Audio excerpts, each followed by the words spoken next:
ditempuh baginya untuk menuju pada hijrahnya, yang dimana perjalanan itu pasti akan menemui beberapa lika-liku dalam perjalanannya, dan pasti memiliki tantangan tersendiri bagi setiap orang masing-masing.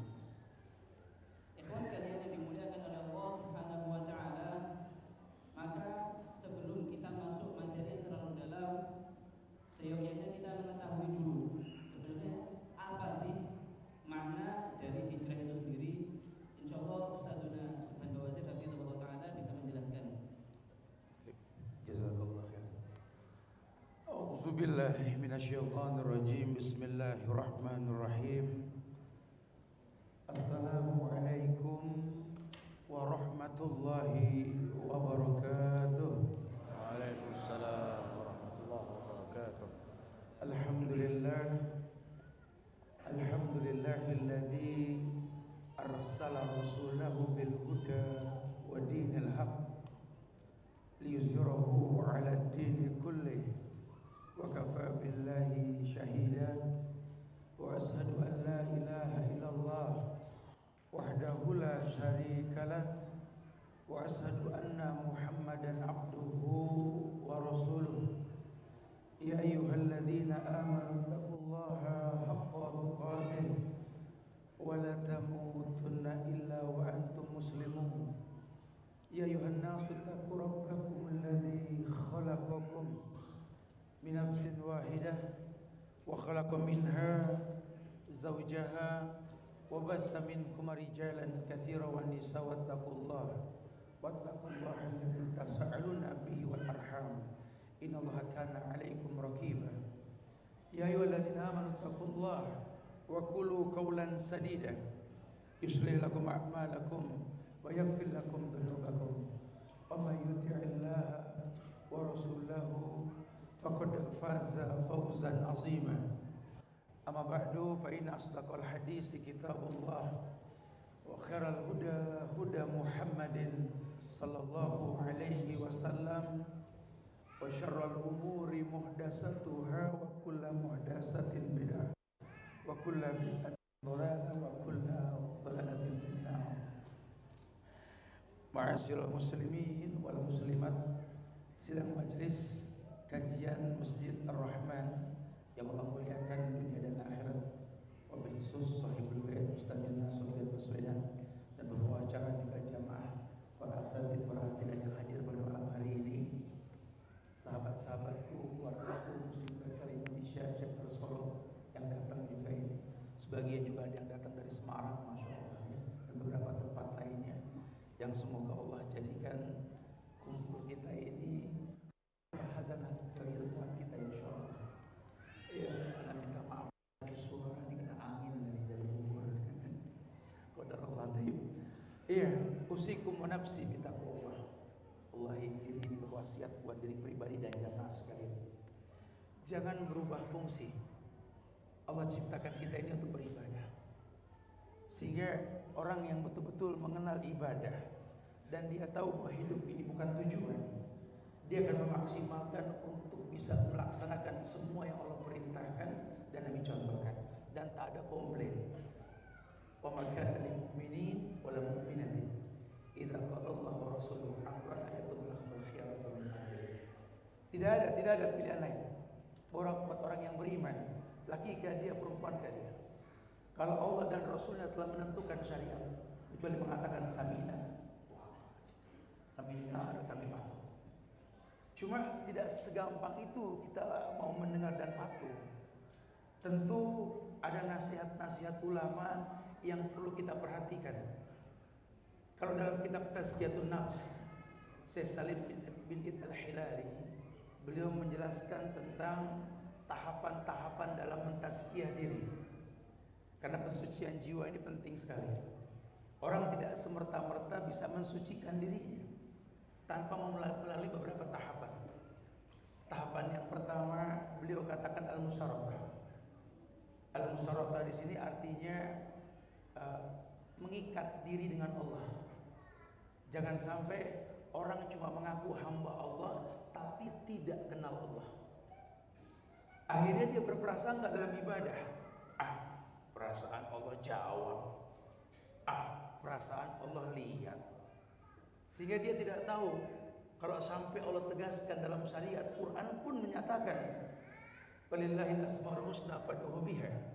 Allah punya nama-nama yang sempurna, minta dengan nama tersebut. Lah ini ada orang Islam yang tidak hafal nama Allah, kemudian mengatakan bahwasanya meminta kepada Allah. Ajib. Mungkin tidak disalahkan karena fattaqullaha mastata'tum, bertakwalah semampunya.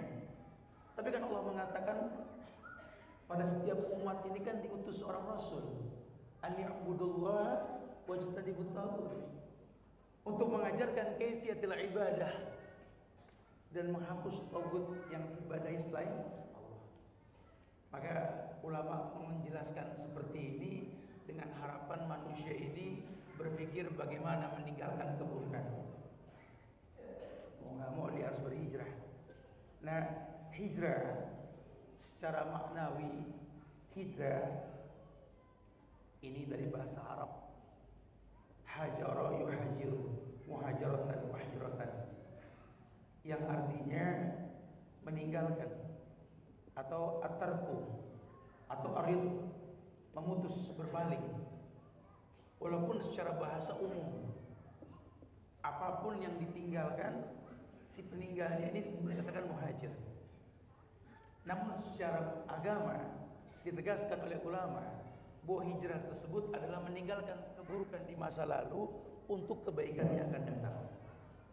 Bahkan dalam hadis Rasul dikatakan bahwa Nabi pernah bersabda, dikatakan bahwa al-amal bi khawatimih, bahwa amal itu tergantung akhir bukan awal. Dan kita tidak bisa menjadi hakim buat masa lalu seseorang. Harusnya kita menjadi orang yang menginspirasi orang untuk berbuat baik. Hingga wallahi dalam Islam ini seluruh ibadah itu kan ada janji Allah di balik ibadah yang dilakukan. Bagaimana caranya manusia ini memiliki bekas ibadah? Tidak bisa ibadah memiliki bekas, walaupun dalam hadis qudsi Allah mengatakan kullu amal ibni adam lahu. Setiap ibadah anak Adam kembali pada si pelakunya. Yang jadi permasalahan, dia beribadah dengan cara yang seperti apa? Sementara ayat dikatakan di awal tadi, walaqad ba'atsna fi kulli ummatin rasulan an ibudullaha wajtanibut taghut. Kami utus pada setiap umat seorang rasul untuk mengajarkan cara beribadah. Maka ketika dijelaskan tentang konsekuensi syahadat yang 4, yakni syahadat yang saya maksudkan di sini, wa asyhadu anna Muhammadar Rasulullah. Ada 4 konsekuensi yang mesti digarisbawahi setiap orang yang mengatakan seperti itu. Jangan cuma membasahi bibir dengan kata wa anna Muhammad Rasulullah. Saya mengatakan yang pertama, ta'atuhu fi ma'amar, mentaati semua perintah Rasul. Yang kedua, ijtinabu biman naha alaih, menjauhi semua yang beliau larang. Karena perintah Rasul, larangan Rasul, perintah larangan Allah. Allah yang merekomendasi dalam ayat mengatakan, wa may yantiqu anil hawa in huwa illa wahyu yuha. Beliau tidak berkata kecuali wahyu. Anda yang mengatasnamakan umat Muhammad perlu tahu 2 hal ini. Yang pertama. Yang ketiga, tasdiquhu fima akhbar, percaya dengan yang beliau kabarkan walaupun sifatnya gaib. Mala ainun ra'at wala udhunun sami'at wala khatara ala kulli qalbin bashar. Walaupun mata belum melihat, telinga belum mendengar, hati belum bisa menghayalkan karena gaib. Ya, jadi kalau orang ngomong tentang yang gaib, halas kadzab, ikhlas. Illa ada dalil yang menjelaskan tentang hal gaib tersebut. Kita enggak pernah tahu urusannya Allah. Tapi kalau Nabi yang mengabarkan, samina wa sadaqna.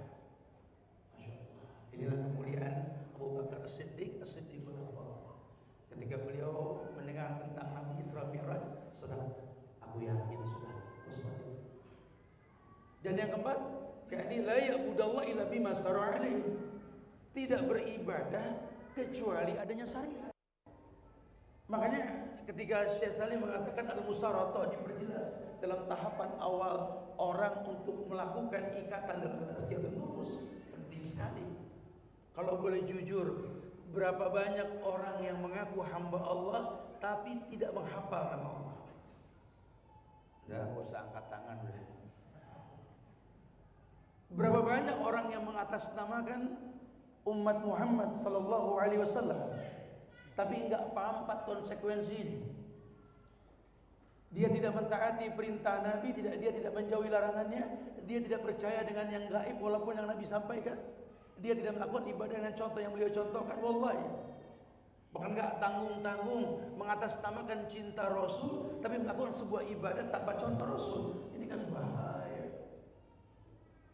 Man 'amila 'amalan laisa 'alaihi amruna fahuwa raddun. Orang yang mengamalkan sebuah perbuatan tanpa contoh dariku raddun tolak.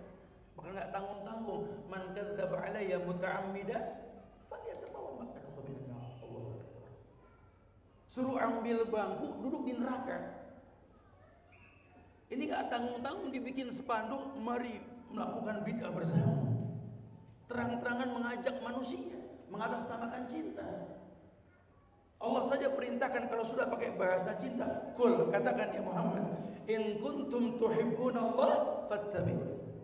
Yuhibbukumullah wa yaghfir lakum dzunubakum. Katakan ya Muhammad kepada umatmu, katakan, in kuntum tuhibbunallah fattabi'uni. Kalau kalian mengemas cinta dalam ibadah kepada Allah, tidak ada cinta kecuali mencontoh diriku. Katakan begitu Muhammad. Ini enggak main-main. Karena kita punya Allah yang baik, cuma nerima yang baik. Innallaha thayyib la yaqbalu illa thayyiban. Allah baik, cuma nerima yang baik. Sekarang bagaimana kau berbuat sesuatu yang Allah murka, kau lobby Tuhan biar berbuat kebaikan? Ajib. Ini menakjubkan sekali. Kau minta sesuatu kepada Allah dengan cara membuat kemurkaan Allah, yang enggak akan pernah bisa. Cuma dia merasa dijawab, Ustaz. Khawatirnya istidraj. Idza ra'aitallaha yu'til 'abda min ad-dunya ma yuhibbu wa huwa muqimun 'ala ma'asihi fadzalika istidraj. Kalau kamu melihat seseorang melakukan maksiat, ya, tapi dia berlebihan dalam hal yang kalian inginkan, yang kalian pengen enggak keturutan, dia malah gampang dapat. Katakan istidraj. Ini cara Allah mengulur dia. Wala tahsabannallaha ghafilan amma ya'malun. Jangan kamu anggap Allah ini ghafil dengan perbuatan orang yang berbuat zalim. Ya'lamu kha'inatal a'yun wa ma tukhfis sudur. Allah tahu mata yang berkhianat, Allah tahu hati yang berkata. Ini cuma apa? Ya tahu. Liyaumin taskhatu bihi absar. Allah cuma mengulur sampai batas waktu di mana mata terbelalak nantinya. Kemudian yang kedua kata saya ini, beliau mengatakan yakni adanya muraqabah. Kalau orang sudah mengikat diri dengan Allah, yang paling baik itu dia melakukan muraqabah. Muraqabah di sini artinya pendekatan diri dengan ibadah yang dia lakukan. Bagaimana dia jadikan ibadah dia ini persembahan untuk Allah.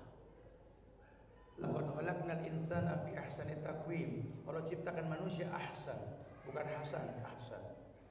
Kalau hasan baik, ahsan terbaik, more better than lebih. Allah ciptakan manusia ahsan. Tujuannya apa? Padahal ada makhluk lain yang tercipta buat beribadah, jin, tercipta untuk beribadah. Allah muliakan manusia. Kenapa Allah muliakan manusia? Demi Allah. Nanti dijelaskan dalam bahasannya insyaallah Ustaz Sofyan sampaikan ketika menjelaskan tentang awal hijrah insyaallah.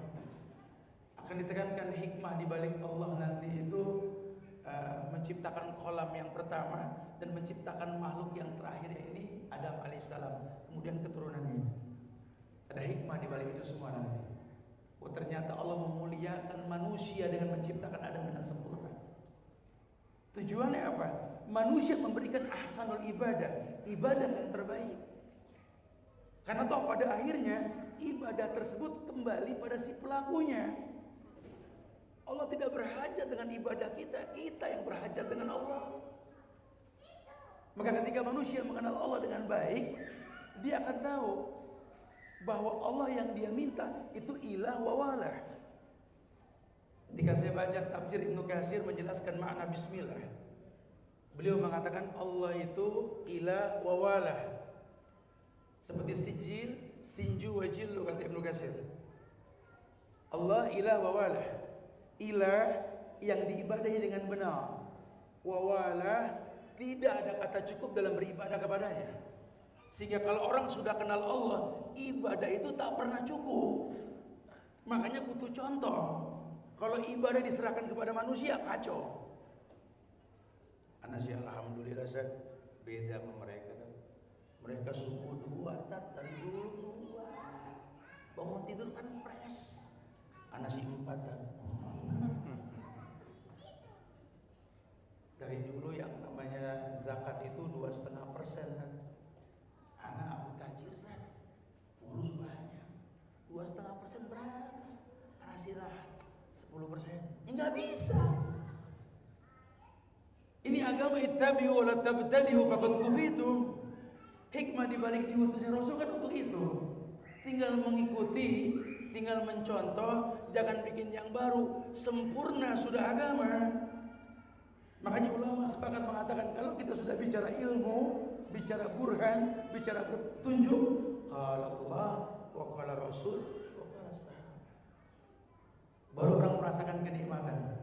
Dan demi Allah, ada karakter yang dijanjikan dalam beberapa hadis Rasul yang menjelaskan tentang karakter penghuni surga. Ketika beliau menjelaskan bahwa diharapkan neraka menjilat dan orang itu dijilat oleh neraka. Siapa 3? Qoribin, hayyin. Siapa qoribin? Orang yang mudah akrab. Hayyin, siapa orang yang hayyin? Orang yang fleksibel. Sahlin, siapa orang yang sahlin? Orang yang betul-betul memiliki kemudahan dalam kehidupan ini. Orang yang suka. Maka kalau ada orang nanti mengatasnamakan agama, sudah beragama dengan cara yang baik, tapi nggak memiliki 3 karakter ini, buru-buru tobat. Teman anak saya, ya alhamdulillah saya sudah habis Quran. Lingkungan hadis berkepala saya. Sholatnya waduh jangan diragukan. Allahu Akbar. Tapi orang tua ribut. Allahu Akbar. Sama mertua nggak akur. Allahu Akbar. Sama saudara nggak tegur-teguran. Allahu Akbar. Sama tetangga nggak pernah ihtiram. Allahu Akbar. Sama tamu juga begitu. Allahu Akbar. Membenci ulil amri, mengajak orang untuk berontak dan lain sebagainya. Lihat, ini kan yang diinginkan dalam bekas ibadah. Sementara dikatakan oleh Allah, ibu ayuhan nikmati abdi. Allah sangat menyukai melihat bekas ibadah pada diri seorang hamba. Bukankah orang yang mengatakan asyhadu an la ilaha illallah wa asyhadu anna Muhammadar Rasulullah, dia seorang muslim, bekasnya apa? Fa inna dima'ahum wa amwalahum wa a'radahum haramun alaikum illa bihaqqil Islam. Dia lakukan sholat. Allah yang mengatakan tanha 'anil fahsya wal munkar. Sholat harus mencegah perbuatan keji dan mungkar. Ini tidak. Orang sholat merutinkan kekejian dan kemungkaran. Ini kan efek buruknya apa? Orang yang tidak sholat bisa menjadi hakim buat orang yang sholat. Karena keawaman dia. Dia berkata, mendingan saya juga tak nggak sholat cuma nggak pernah korupsi. Anak biar nggak sholat tak nggak pernah berzina tak. Teman anak tak sholat terus tak zina rutin. Ini bukan 1-2, ini kisah nyata di lapangan loh. Bahkan saya juga pengadil tetap di KPK, saya tahu sekali yang ketangkap korupsi banyakan muslim itu bukan nggak sholat dia. Dia sholat. Ini yang dikhawatirkan, makanya kita pengen hijrah dengan hijrah yang sebenarnya. Tujuannya apa? Supaya waktu yang singkat di dunia ini, yang wallahi dikatakan oleh ulama, lan tarjil yaumul lati madat, tidak kembali hari-hari yang telah lampau. Waktu ini bergulir, masa berganti. Kita makin dekat lubang kubur, bukan makin lama. Makanya jujur loh, saya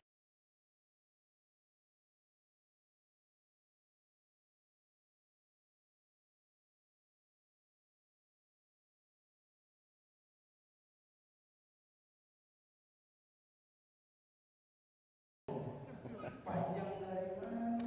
Makin pendek, makin panjang. Ustaz. Pendek umur ya. Nggak diundang besok itu. Mau diputar kemana juga kalau sudah yang namanya kebiasaan dikembalikan bukan ke Allah dan Rasul, kacau. Nah kita pengen hijrah kita ini ke Allah dan Rasul. Mudah-mudahan setelahnya terlintas tentang fadhail dan ma'ani hijrah, sofihan dan kita akan dari Ustaz insyaallah.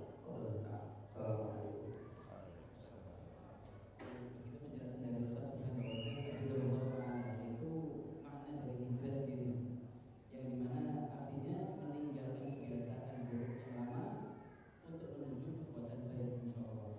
Nah, pastinya kita kepingin tahu apa yaitu fadilah dari hijrah itu sendiri, keutamaan dari hijrah itu sendiri. Maka insyaallah Ustaz Sufyan Baswedan akan menjelaskan.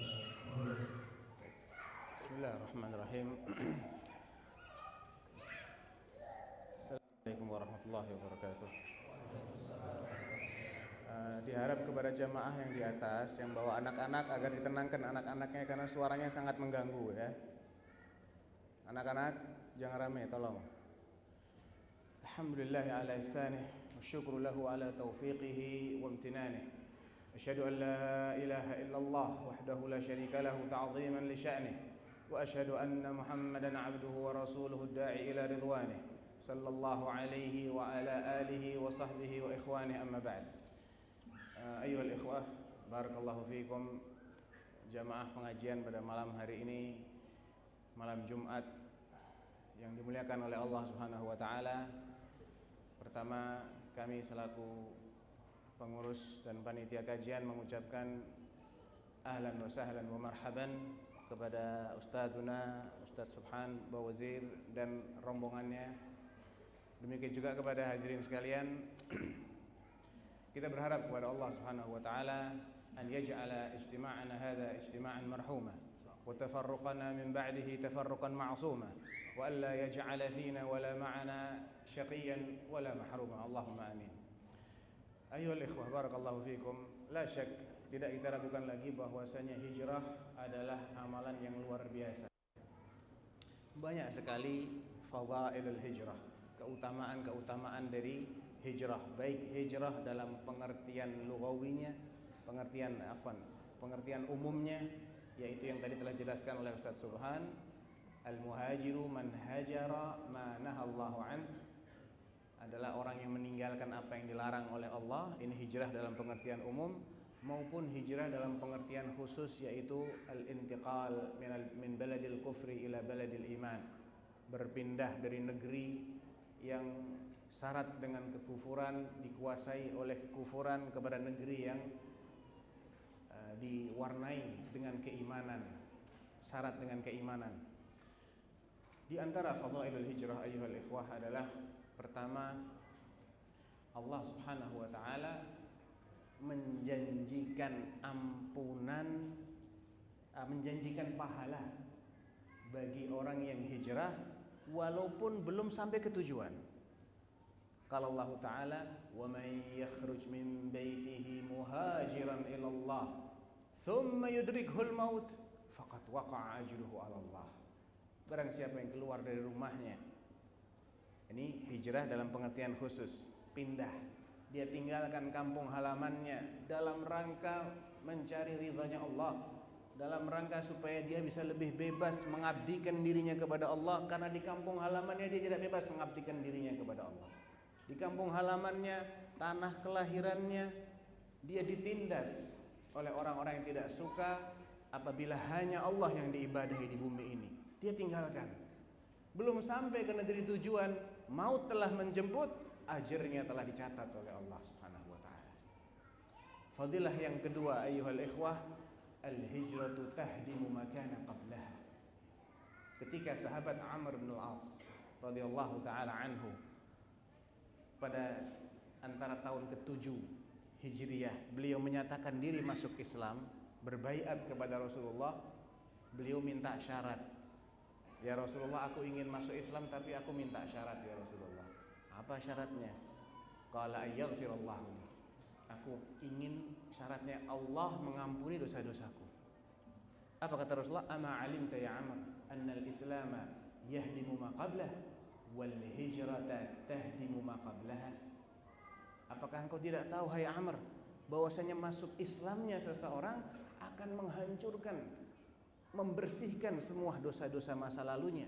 Demikian pula hijrahnya seseorang, karena ketika itu dia selain masuk Islam, dia tinggalkan Makkah, dia hijrah. Itu juga akan membersihkan dosa-dosa masa lalunya. Hadits rawahu Muslim. Kemudian fadilah yang ketiga, hijrah ini sebagai syarat terampuninya dosa yang sangat besar. Nabi menceritakan ada seseorang di masa pra-Islam, di zaman Bani Israel, yang dia telah menewaskan, menumpahkan darah, menghilangkan nyawa 99 orang. Kemudian dia datang kepada seorang ahli ibadah, tapi dia tidak berilmu. Ahli ibadahnya ini tidak faham. Hal li min taubah? Apakah orang seperti saya ini masih bisa tobat? Apa dosamu? Saya telah membunuh 99 orang. Aduh, maaf, udah kebanyakan dosanya, gak bisa tobat. Marah dia. Ane genepin ente. Celeng. 100. Udah 100. Dia masih tergerak untuk tanya kepada seorang alim. Datanglah dia kepada seorang alim. Ini bedanya alim dengan jahil. Orang berilmu itu ngasih solusi. Orang jahil ditanya bikin stres. Makanya jangan sembarang kan kalau tanya agama, tanya sama orang berilmu. Orang alim ditanya, saya telah membunuh 100 orang.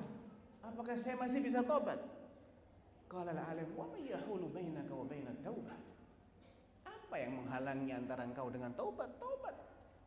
Cuman masalahnya ente masih tinggal di komunitas yang jahat.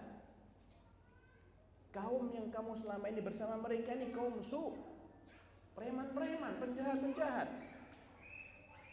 Kalau kamu mau taubat, tinggalkan mereka, pindah ke negeri sana itu. Di sana banyak orang-orang saleh, beribadahlah di sisa umurmu bersama mereka.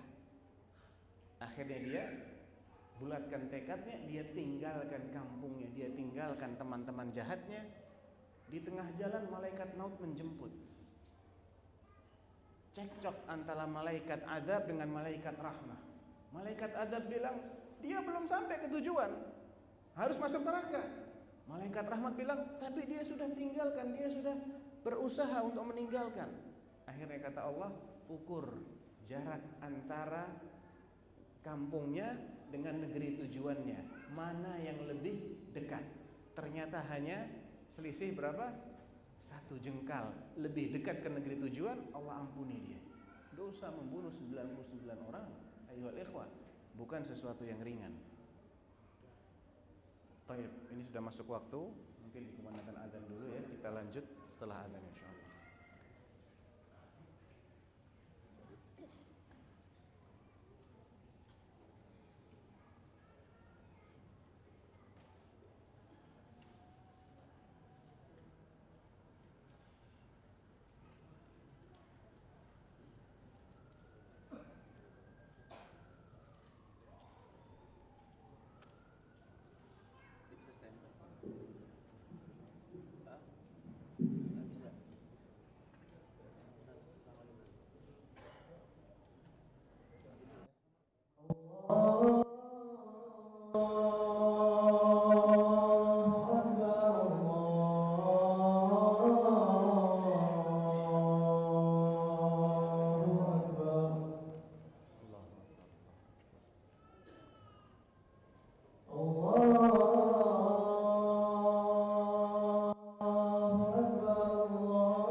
Kemudian fadilah lain di balik hijrah ayyuhal ikhwah, bahwasanya hijrah ini adalah amalan yang tidak ada tandingannya, kata Rasulullah sallallahu alaihi wasallam. Dalam sebuah hadis yang diriwayatkan oleh Imam An-Nasa'i dan disahihkan oleh Syekh Al-Albani, Nabi ditanya oleh seorang sahabat, "Ya Rasulullah, wahai Rasulullah, beritahu aku tentang amalan apa yang terbaik agar aku terus-terusan mengamalkannya." Faqala Nabi sallallahu alaihi wasallam, "'Alaika bil hijrah fa innaha la mithla lah." Hendaknya engkau hijrah karena hijrah ini tidak ada duanya, tidak ada tandingannya. An-Nawawi menafsirkan hijrah di sini sebagai hijrah dalam pengertian yang khusus, yaitu pindah dari satu negeri yang dikuasai oleh kekufuran kepada negeri lain yang syarat dengan keimanan. Namun Ad-Dailami menafsirkannya dengan hijrah dalam pengertian yang umum. Jadi engkau terus-terusanlah meninggalkan semua yang dilarang oleh Allah. Kemudian dalam hadis yang lain diriwayatkan oleh Imam Muslim, Nabi sallallahu alaihi wasallam mengatakan, "Ana za'im, ay ana ad-dhamin, bi baitin fi rabadil jannah wa bi baitin fi wasatil jannah liman amana bi wa hajar." Aku menjamin sebuah rumah di pinggiran jannah dan sebuah rumah di tengah jannah bagi orang yang beriman kepadaku dan berhijrah. Dan di antara fadilah hijrah yang berikutnya ayyuhal ikhwah adalah Nabi sallallahu alaihi wasallam menjadikan orang yang lebih dulu hijrah lebih berhak menjadi imam salat. Ya. Nabi mengatakan apa? Ya ummul qauma aqra'uhum li kitabillah fa in kanu fil qira'ati sawa fa a'lamuhum bis sunnah fa in kanu fis sunnati sawa fa aqdamuhum hijrah. Ya. Yang paling berhak mengimami suatu kaum adalah yang paling banyak hafalan Al-Qur'annya. Kalau mereka sama-sama banyak hafalan Al-Qur'annya, maka yang paling paham sunnah. Kalau sama-sama paham sunnah, maka yang lebih dulu hijrah. Kalau sama-sama hijrah, baru ya dipilih yang paling tua. Yang lebih tua siapa di antara mereka? Kalau hari ini kebalik, yang paling tua dulu, ya. Walaupun nggak ngerti apa-apa. Al-Fatihah belepotan. Nah, ini musibah namanya. Masalah Al-Fatihah ini nggak bisa kita main-main ya ikhwah. Al-Fatihah nggak becus, lahan, nggak sah dia menjadi sholat, nggak sah dia mengimami. Dan ini akan berimbas kepada keabsahan sholat jamaahnya. Ya, makanya An-Nawawi rahimahullah mengatakan orang yang cadel, tahu cadel? Apa bahasa Indonesia yang cadel? Ya udah cadel itu bahasa Indonesia ya. Enggak, celat bahasa Jawa. Artinya dia nggak bisa mengucapkan bukan R, ro. Oh kan nggak ada R kan di Al-Quran? Nggak ada. Ro. Nggak bisa mengucapkan ro. Kalau mengucapkan ro bunyinya apa? Wa. Ya, jadi W. Jadi wow. Nah, di Al-Fatihah banyak nggak huruf ro? Banyak. Bismillahirrahmanirrahim. Udah salah dia. Alhamdulillahi Rabbil Alamin, salah lagi dia. Ar-Rahmanir-Rahim, 3 ayat salah melulu. Ya. Kata Nawawi rahimahullah, orang yang salah dalam mengucapkan Al-Fatihah karena dia ini cadel, dia hanya berhak mengimami para cadel. Ya. Begitu ada jamaahnya dia yang nggak cadel, nggak sah sholat di belakangnya yang cadel. Nah, siapa di sini yang cadel? Jangan angkat tangan. Malu-maluin. Baik.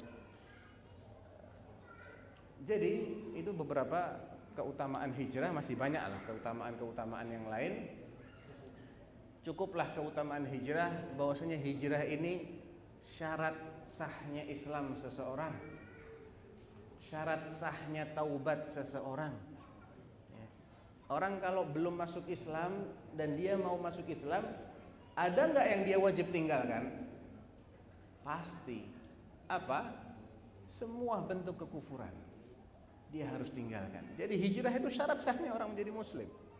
Orang mau taubat, para ulama sepakat syarat sahnya taubat adalah al-iqla'. Dia harus tinggal landas dari dosa yang selama ini dia kerjakan. Dia harus berhenti, stop. Kalau dosanya karena meninggalkan yang wajib, maka dia harus kerjakan yang wajib begitu dia taubat. Kalau dosanya melanggar yang haram, maka dia harus stop, berhenti melakukan yang haram begitu dia taubat. Jadi itu beberapa keutamaan hijrah. Mudah-mudahan dengan mengetahui keutamaan ini, kita jadi tidak ragu-ragu lagi untuk hijrah. Nah, ini yang saya tidak dari Sufyan Baswedan, yang dimana betul-betul amalan yang sangat besar, amalan yang agung, yang dimana beberapa dijelaskan yaitu menentukan dosa-dosa kita yang lama, gitu. Dan juga Allah menjanjikan kepada kita pahala walaupun kita belum mampu telah menjadi hijrah yang total. Baik, di perjalanan untuk menuju hijrah pasti ada beberapa halangan. Nah, kita juga ingin tahu apa sih itu halangan-halangan bagi kita, penghalang-penghalang kita untuk menuju hijrah tersebut. Insya Allah akan dijelaskan oleh Ustaz Sufyan Baswedan awal. baik. Jadi ayyuhal ikhwah, sesuatu yang mahal itu nggak bisa kita dapat dengan mudah. Sepakat ya? Ada barang mahal harganya murah, ada barang bagus harganya murah. Itu nggak normal kalau murah. Itu pasti lagi banting harga. Ya. Normalnya barang bagus itu harganya mahal. Nah, hijrah dengan fadilah yang sekian banyaknya tadi pasti tidak mudah. Itu sudah sunnatullah. Nah, kita perlu tahu nih, apa sih biasanya yang menghalangi orang untuk hijrah? Perlu tahu nggak? Nggak kedengeran jawabannya. Perlu tahu nggak? Belum kompak. Perlu tahu nggak? Baik. Jangan ngantuk ya.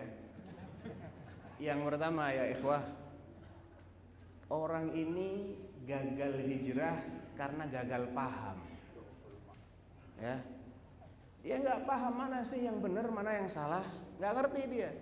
Ngapain pula saya harus tinggalkan apa yang saya lakukan selama ini? Saya tidak pernah merasa itu suatu kesalahan. Jadi karena lemahnya ilmu, orang tidak akan pernah hijrah. Dia tidak akan merasa dirinya selama ini dalam bahaya besar. Kalau dia dijemput oleh maut dalam keadaan seperti ini, hancur lebur dia di akhirat. Tapi kalau dia nggak pernah tahu dirinya sedang dalam bahaya yang mengancam, kapan dia mau hijrah?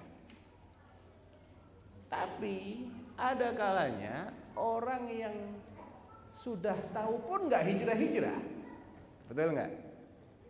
Nah, berarti ada masalah lain. Nggak cukup seseorang itu tahu, kemudian dia otomatis hijrah. Dia perlu tekad yang kuat. Jadi dia harus tahu dulu mana yang benar dan dia punya keberanian untuk memilih kebenaran itu, apapun resikonya. Ya. Itu penghalang yang pertama. Berarti obatnya apa nih? Apa kira-kira obatnya? Ngaji, baca Quran. Hah? Paham Quran? Hah? Belajar. Ngaji dalam pengertian apa? Belajar. Mempelajari asbabul hidayah. Apa sih kebenaran itu? Ciri-cirinya kayak apa? Kebenaran itu ada ciri-cirinya nggak? Ada. Nggak ada kebenaran tanpa ada ciri-cirinya. Kebenaran itu ada dalilnya. Ciri-ciri itu dalil yang menunjukkan dia sebagai kebenaran. Tidak ada kebenaran tanpa dalil. Ya. Agama itu dari A sampai Z, dari alif sampai ya itu dalil. Qala Allah wa qala Rasul. Ya. Kalau orang tidak pernah kenal apa sih kata Allah, apa kata Rasul, bagaimana dia akan tahu bagaimana agar dirinya diridhai oleh Allah? bagaimana agar dirinya terjauhkan dari murka Allah? Nggak mungkin. Jadi solusinya dia mesti belajar yang benar, jangan ngawur belajarnya. Ya. Jangan belajar sama para pemimpi. Ada tuh orang dalilnya, saya mimpi ketemu fulan bilang begini. Ada nggak tuh? Banyak. Ya. Sejak kapan mimpi jadi dalil? Ya. Ini orang yang tidak mau ketahuan boroknya, dia dalilnya pakai mimpi, karena nggak bisa dilacak mimpi. Bisa ditelusuri sanadnya mimpi? Nggak bisa. Jadi hati-hati dengan para pemimpi ya ikhwah. Baik. Mungkin Ustaz Subhan, sebab yang kedua Ustaz. Fadhal.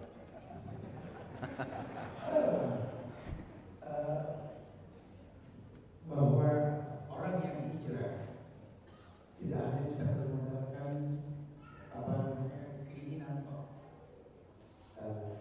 penghalang yang kedua ini dijelaskan itu jadi amal itu akhir, artinya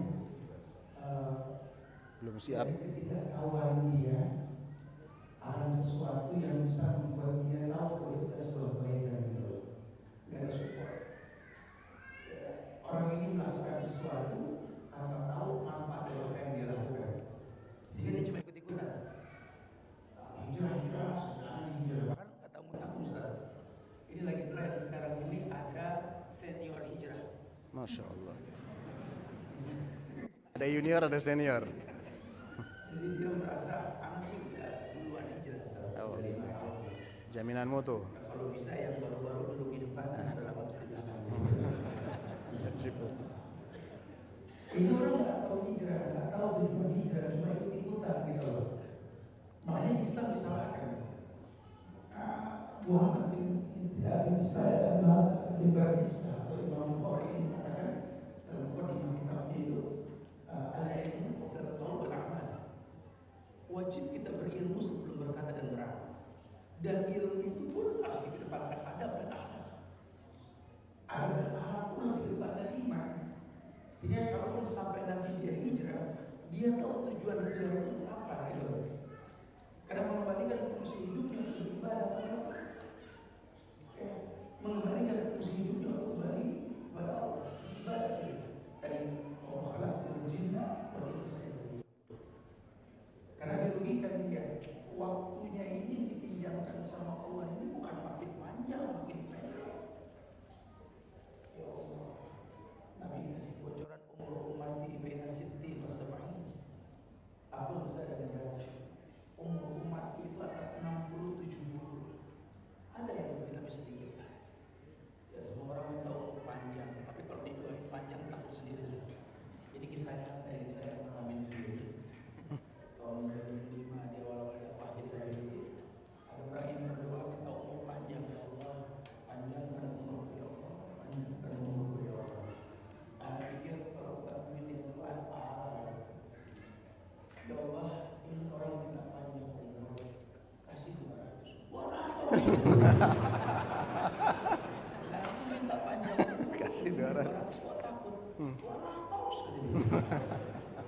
Ustaz, tetangga anak 80 itu dituntun. Yang 85 didorong. 200 diseret Ustaz. Ini orang takut umur panjang sebenarnya. Sehingga dia minta umur panjang, bukan apa nggak tahu. Walaupun Nabi mengatakan khairun asmal kalau umurku sebaik manusia ini yang panjang umurnya kalau perbuatan. Nah, kata bagus itulah yang dijelaskan bahwa sesuai dengan dalil. Adakah firman Allahnya? Adakah sabda Rasulullah? Apakah sahabat melakukan?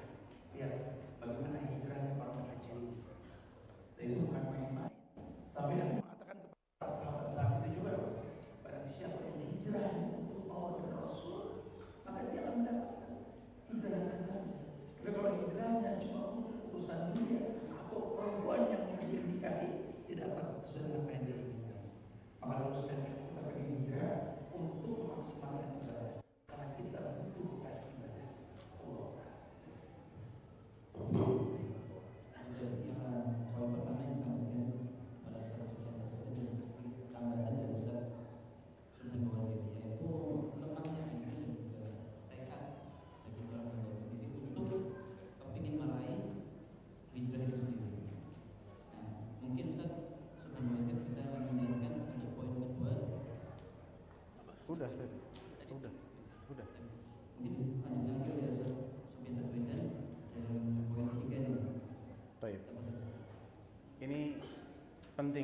dipahami ayolah ikhwah ya. Poin yang ketiga ini poin yang menjadikan iblis terkutuk sepanjang hidupnya. Ya. Apa itu? Al-hasad. Dengki. Iri. Iblis tahu nggak yang merintah dia sujud untuk menghormati Adam itu Allah? Tahu nggak Iblis? Tahu. Iblis apakah meragukan bahwasanya perintah Allah itu hak? Tidak. Dia tahu Allah yang merintahkan dia. Kok nggak mau sujud karena apa? Hasad. Ana khairum minhu. Ini bahaya besar ya oleh. Ini penyakit yang membinasakan. Takabur dan hasad. Dan penyakit inilah yang menjadikan orang-orang Yahudi di Madinah tidak mengimani nubuahnya Rasulullah Muhammad sallallahu alaihi wasallam. Padahal Allah sudah menceritakan bahwasanya orang-orang Yahudi ini ya'rifunahu kama ya'rifuna abna'ahum. Mereka mengenali Rasul terakhir ini, ciri-cirinya ada dalam Taurat, dalam Injil ada, namanya pun ada. Ciri-cirinya ada. Ciri-ciri fisiknya, ciri-ciri akhlaknya, ciri-ciri daerah asalnya, kemana dia akan hijrah, lengkap. Sebagaimana mereka mengenali anak-anak mereka. Bapak kenal gak sama ciri-ciri anaknya? Kenal. Bahkan mereka sudah tahu ciri-cirinya Rasulullah sebelum Rasulullah muncul. Tapi gak mungkin seseorang tahu ciri-ciri anaknya sebelum anaknya lahir, betul? Kok gak masuk Islam? Itu dia, kibr, hasad. Mereka merasa Bani Israel ini adalah bangsa pilihan Allah. Ternyata nabi terakhir bukan dari mereka. Fir'aun pun tidak mau mengikuti ajakannya Musa juga karena kibr, takabur. Qalu anu'minu li basyaraini mithlina wa qaumuhuma lana 'abidun.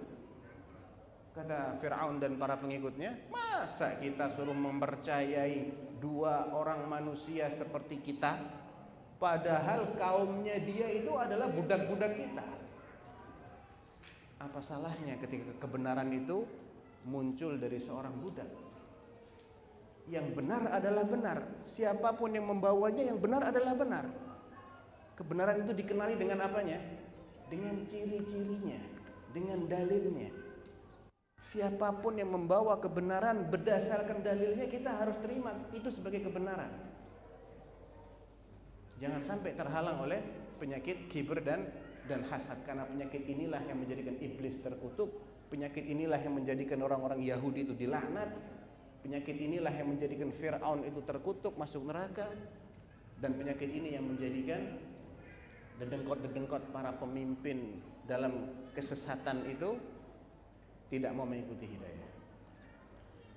Selain itu masih banyak sebab-sebab atau mawani' al-hidayah. Insyaallah nanti saya akan jelaskan sebagian, habis itu gantian Ustadz Subhan. Di antara mawani'ul hidayah adalah ketika seseorang ini tidak siap dengan konsekuensi hijrah. Hijrah itu mahal, dan yang mahal itu pasti ada harganya kan? Apa konsekuensi hijrah? Ya dia harus tinggalkan kebiasaan masa lalu dia. Saya tadinya biasa tiap malam nenggak. Ya Anda harus tinggalkan ini. Kalau nggak gini nggak hijrah namanya. Ya. Dahulu orang-orang musyrik punya kebiasaan macam-macam. Ada yang biasa judi, ada yang biasa mabok, ada yang biasa membunuh orang, ya. Ada yang biasa mengubur bayi perempuannya hidup-hidup. Macam-macam kebiasaan mereka. Dan mereka baru menjadi muslim, benar-benar muslim ketika mereka meninggalkan itu. Jadi memang ada perlawanan, ayyuhal ikhwah. Harus siap untuk berubah. Dan memang meninggalkan kebiasaan itu tidak mudah. Ya, karena jannah enggak murah. Kemudian penghalang berikutnya adalah tidak siap kehilangan kekuasaan. Ada orang-orang yang ketika mendapatkan seruan, ajakan untuk masuk Islam, dia sedang di puncak kekuasaan.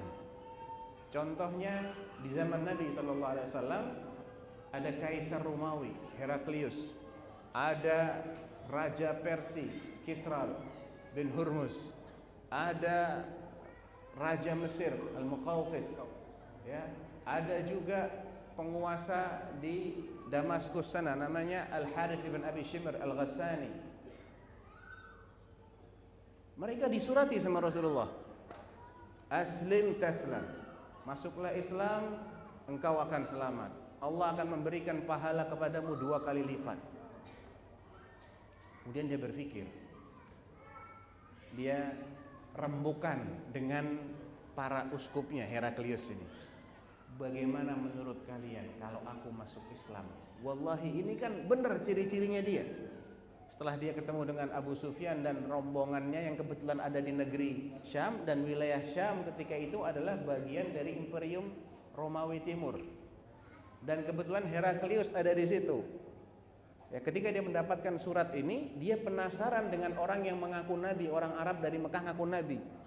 Dia ingin tahu seperti apakah dakwahnya itu. Dia perintahkan agar dicari enggak orang Mekah yang sedang berada di situ. Ketemulah dengan Abu Sufyan dan kafilahnya. Ditanya, siapa pemimpin kalian? Abu Sufyan suruh maju, rombongannya di belakang. Kata Heraklius, kalau dia bohong kasih isyarat ya, kalian kasih isyarat, saya mau tanya dia. Ditanya satu persatu tentang dakwahnya orang yang mengaku Rasulullah ini.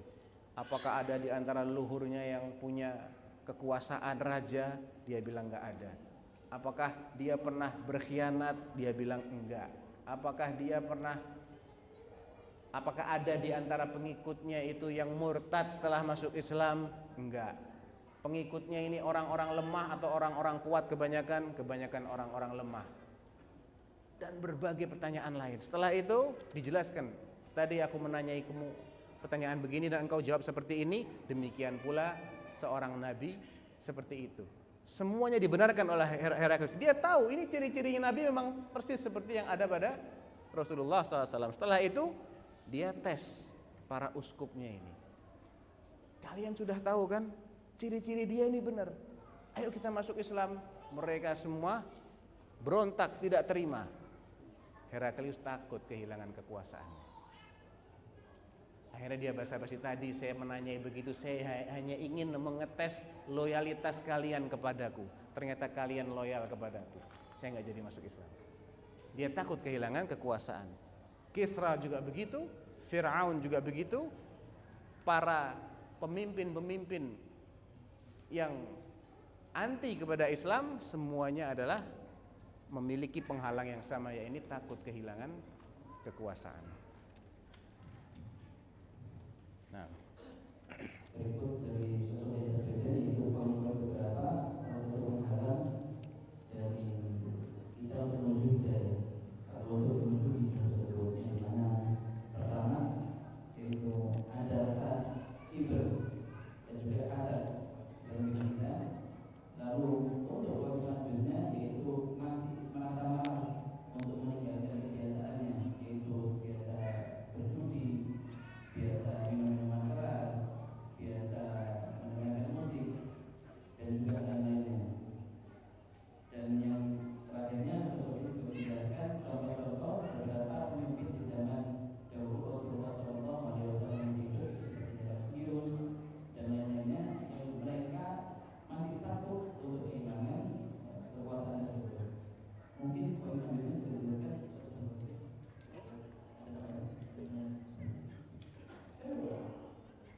Wallahi banyak sekali penyebab-penyebab yang mungkin kalau kita bahas akan berulang bahasa tersebut. Tapi insyaallah terus oleh para ulama itu banyak yang mungkin kita merasakan. Ada lagi yang lain, yakni kecintaan kita pada keluarga. Karena kita terlahir di suku bangsa yang berbeda, dan suku bangsa tersebut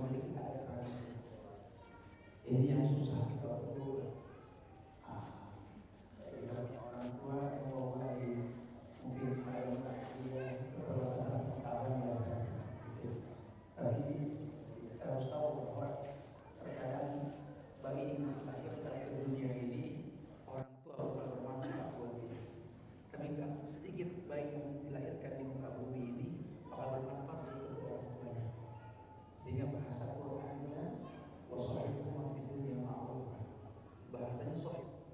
Jadikan kedua orang tuamu sahib, sahabat. Karena biar bagaimana kita disuruh menjadi orang yang betul-betul mengerti persahabatan. Bahkan Rasul Shallallahu Alaihi Wasallam ketika beliau menjelaskan keberadaan beliau di depan para sahabat, kata Rasul, "Lau kuntu muttakhidan min ahli al-ardi khalilan, latakhadtu Abu Bakr khalil, walakin sahibukum hadha khalilullah." Ketika beliau mengatakan kalau beliau memiliki kekasih, kupilih Abu Bakar sebagai kekasih. Tapi saat itu beliau tidak mengatakan walakin nabiyukum aw rasulukum hadza, walakin sahibukum hadza. Tapi sahabat kalian ini kekasih Allah. Makanya kalau dikaitkan dengan ayat yang mengatakan wa in jahadaka ala an tusyrika bi ma laysa laka bihi ilmun fala, bukan wala. Cepat ambil tindakan dengan patuh. Wa sahibuhuma, bukan fasahibuhuma. Ada waktu untuk berteman. Menyiapkan rasa maklum ketika menyampaikan dakwah. Ini orang yang hijrah ini sudah ketakutan. Kalau anak hijrah, anak akan berbeda dengan kebiasaan keluarga saya. Ini saja anak sudah tahu tentang status mahram atau bukan mahram, rame saja. Idul Fitri itu biasa, salaman enggak salaman rame kan? Kadang-kadang anak punya ame, anak punya ami, pada ngeledek, belaga disenggol-senggol gitu. Jadi ledekan. Bingung anak satu lagi, kamu gak usah bingung, makanya ditekankan dari awal tadi nasihat ulama yang saya sampaikan contohnya merujuk pada kitab Tazkiyah Nufus yang sudah saya saling minta dari Hilali tadi, bahwa beliau mengatakan ada tahapan dulu untuk mencapai kemuliaan ibadah. Kenali zat yang kau ibadahi, tahu siapa yang mencontohkan ibadah, dan lihat dampaknya kepada para sahabat yang Allah berikan kemuliaan radhiyallahu anhu. Allah ridho sama mereka, mereka ridho sama Allah. Kenapa? Karena semua perbuatannya seperti apa yang Allah sangkan. Betul-betul dalilnya jelas. Agamanya nggak pakai mimpi. Karena Ustaz tadi kan bilang kalau mimpi nggak bisa dikejar sanatnya. Karena mimpi masing-masing orang. Kalau kita kan standarnya apa? Haluma ya Ustaz. Kalau para nabi itu lihatul, memang dia melihat dalam kondisi tidur. Kalau kita kan haluma, cuma kembang tidur. Itu dari apa yang dilihat terakhir ketika kita mau merem atau yang terkesan pada hari itu. Dan kita nggak bisa jadikan dalil, karena dalil jelas. Kalau jadikan Quran sebagai petunjuk, dari kalau kita aku la raiba fihi. Yang lainnya apa? Yakni kecintaan kepada tanah air. Sehingga banyak aturan-aturan dalam sebuah negeri ini yang menjadi pakem dalam masyarakat. Ya, kalau Anda bicara dengan para baikers di Indonesia ini, karena memang ada komunitas orang-orang yang suka di jalan, yang mereka tuh kadang-kadang mau ikut kajian malu karena mungkin penampilan mereka ini nggak seperti kalau sekarang. Alhamdulillah, dulu awal-awal dakwah kita tahun 2004-2005 itu dikaitkan yang namanya kajian itu ya harus pakai gamis, sarung, koko gitu ya. Lagi Ustaz suka kalau pakai penguji rame orang gitu. Ustaz kok nggak pakai koko gitu. Anak bilang apa hubungannya Ustaz sama koko? Dia bilang Ustazun bahasa Arab, koko bahasa Cina, udah nggak nyambung. Jangan dipaksa. Karena kepentingan untuk auratnya betul. Masih berarti kan seperti itu. Baik, masuk. Tapi kamu kembalikannya. Ada yang menjelaskan. Nah, banyak orang mengatasnamakan hubbul watan minal iman. Kecintaannya kepada tanah air bagian dari iman. Imam Ghazali sendiri mengatakan bahwa iman itu kan samrah, kembang yang kehidupan. Ada yang namanya malu, iya. Anda kalau sudah bicara ini bicara malu. Sekarang Anda nggak malu mengatasnamakan kecintaan tersebut tanpa contoh Rasul. Layakkah kita mengambil contoh selain Rasul Sallallahu Alaihi Wasallam? Sementara Allah merekomendasi beliau sebagai orang yang membawa kemuliaan. Bahkan tertutupnya syariat. Al-yawma akmaltu lakum dinakum wa atmamtu 'alaikum ni'mati wa raditu lakum al-Islam.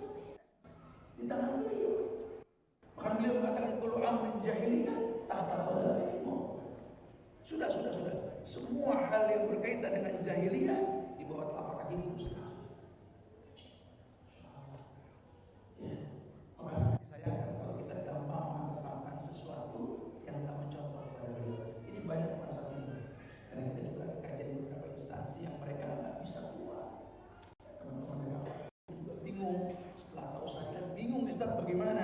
Karena aturan main negeri seperti ini gitu. Ya, saya sampaikan kepada teman-teman mereka, saya sering bilang sama mereka, atiullah, atiul Rasulullah. Allah yang perintahkan kita taat kepada Rasul, taat kepada pemimpin. Garis bawahi, kalau sudah bicara hukum manusia, la ta'ata li makhluqin fi ma'syiatil khaliq. Tidak boleh taat kepada makhluk untuk maksiat kepada Allah. Kapan kita tahu itu maksiat? Ketika itu melanggar larangan Allah. Kapan dikatakan sebuah kemudian ketika berkaitan dengan apa yang Allah perintahkan dan Nabi contohkan. Kalau tidak ada semuanya. Man amila amalan laisa alaihi amruna. Simpel sekali. Itu yang sahabat katakan, makanya ittabi'u wa la tabtadi'u faqad kufitu. Ayo kita belajar seluruh bagaimana para sahabat itu hijrah. Bagaimana tantangan mereka hijrah. Betul-betul jalan panjang yang berliku. Lihatlah bagaimana penderitaannya Mus'ab bin Umair ketika beliau hijrah. Dutanya Rasul. Ya, anak muda mesti tahu siapa Mus'ab bin Umair ini. Ya, ini orang-orang Madinah ini. Sa'ad bin Mu'az yang meninggal dunia pada masa itu. Masuk Islam bagi Mus'ab bin Umair. Ketika dia melihat pemuda yang bernama Mus'ab bin Umair, anak orang kaya yang masuk Islam melalui Rasul, kemudian dia hijrah, ditinggalkan kekayaannya. Bahkan ibunya komplain menggunting rambutnya di tengah jalan. Komplain ya, Mus'ab bin Umair masuk Islam. Perintahnya masuk. Tapi beliau orang yang betul-betul tahu kemuliaan. Dan memang sejak zaman jahiliyah sudah nampak kemuliaannya. Bukan ketika dia hijrah, dia mulia. Apa kata Sa'ad bin Mu'az ketika melihat Mus'ab bin Umair? Lam arah ka'annahu min rijalil jannah. Aku belum pernah melihat orang seperti ini. Ini si penghuni surga. Belum mendengar cara Mus'ab ngomong, orang bisa tertarik masuk Islam. Kenapa? Bobot ucapan ini bukan ucapan manusia. Ucapan ini ucapan Rasul. Yang disampaikan juga kalamullah. Sehingga kalau yang dia sampaikan dengan ikhlas, Allah yang bakal menggetarkan hati orang yang mendengarnya. Makanya teknik penyampaian dalam dakwah itu kan betul-betul diajarkan sama Rasul. Kadang-kadang teman-teman ini banyak Ustaz yang mengatasnamakan hijrah langsung menjadi guru buat orang lain. Kadang-kadang seperti itu kan bahaya. Ya, kadang-kadang langsung datang ke lokasi tempat dia berbuat maksiat, diacak-acak. Hanya untuk Umar kan? Tapi bukan Umar sobat. Jangan begitu bahasanya. Gampang sekali, iya. Tapi demi Allah, bukan seperti itu. Lihatlah bagaimana Nabi perintahkan Mu'az bin Jabal ketika untuk mendatangi negeri Yaman, negeri Ahlul Kitab, orang yang sudah punya rujukan kitab, imam Nasrani, imam Yahudi Yaman. Tapi yang dimaksud adalah dia Nasrani. Innaka ta'ti qauman min ahlil kitab, falyakun awwala ma tad'u syahadatu an la ilaha illallah. Kau akan mendatangi negeri Ahlul Kitab. Tolong yang pertama kau sampaikan syahadat. Jangan ngomong yang lain. Karena pada akhirnya nanti mereka bertanya, yang kau katakan ini apa? Syair, puisi, atau kalam? Ucapan kamu sendiri. Katakan kalau Allah kalau Rasul. Tapi dia mesti tahu dulu tentang syahadat. Jelaskanlah tentang syahadat. Ada rukunnya, ada syaratnya, didetailkan. Wa inhum atau kalidzalik. Kalau mereka sudah patuh dengan itu, alimhum, ij'alhum aliman bil ilmi. Sampaikan ilmunya kepada mereka. Biarlah taradu alaihim khamsus salat. Allah perintahkan salat. Ilmu yang disampaikan, bukan ikut-ikutan, bukan coba-coba, bukan. Makanya kalau sampai ada orang yang coba mengatasnamakan umur tua jadi imam, bacaan Al-Fatihahnya rusak. Ini bahwa dosa makmum ini urusannya. Karena qiraatul imam, bacaan imam, bacaan makmum. Alim, ajarkan ilmunya tentang ada kewajiban sholat lima waktu. inhum atau kalidzalik alimhum billah tardu alim sadaqah tukhadu min aghniyahim wa turbaihim fuqaraihim. Ajarkan tentang sedekah. Wa inhum atau kalidzalik iyyaka wa qaraim amalihim wattaqi da'watal mazlum fa innahu laysa bainahu wa bainal hijab. Yang saya tekankan seperti ini. Bahwa ternyata Nabi ajarkan kepada Muaz ini bukan bicara masuk pada perbedaan, sampaikan aja dulu syahadat. Mereka kenal syahadat, Allah Rasul tahu, ada usul salasa dan betul-betul mendetail tentang itu. Ajarkan tentang sholat, karena sholat ini Allah yang perintahkan, Nabi yang contohkan. Sudah paham itu, ajarkan tentang tahadu. Tukhadu min aghniyahim wa turadu ala fuqaraihim. Ambil dari orang yang kaya, berikan sama orang miskin. Seperti itu. Kalau sudah patuh semua, yang dihantam ustadznya, dai, iya kalau qarim amali, jauhkan dirimu dari harta mereka. Artinya ustadz juga harus kerja. Nabi saja ngawon kambing sama dagang, Abu Bakar saja dagang, para sahabat juga sama, betul. Makanya harus kita bicara ekonomi, bicara perdagangan, harus bukan tidak. Jangan mengandalkan harta orang. Iya wa qarim amalihim, dan teknik penyampaian apa? Wattaqi da'watal mazlum. Jauhi doa orang yang terzolimi. Kadang-kadang tingkah laku kita ini membuat orang terzolimi. Karena banyak orang yang hijrah ini mungkin terpaksa nggak tahu kenapa mesti hijrah, akhirnya singgung dengan penyampaian kita. Maka kita perlu tahu kualitas mengenai ada bicara manusia sebatas pemahaman. Semoga kemudian kita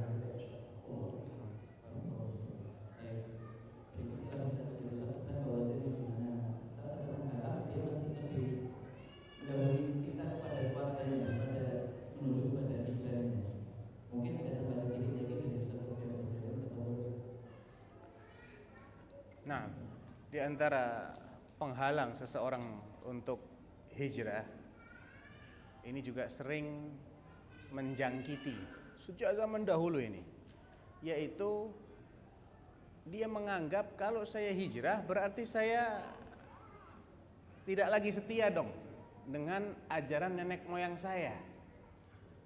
Berarti saya benci dengan budaya leluhur saya.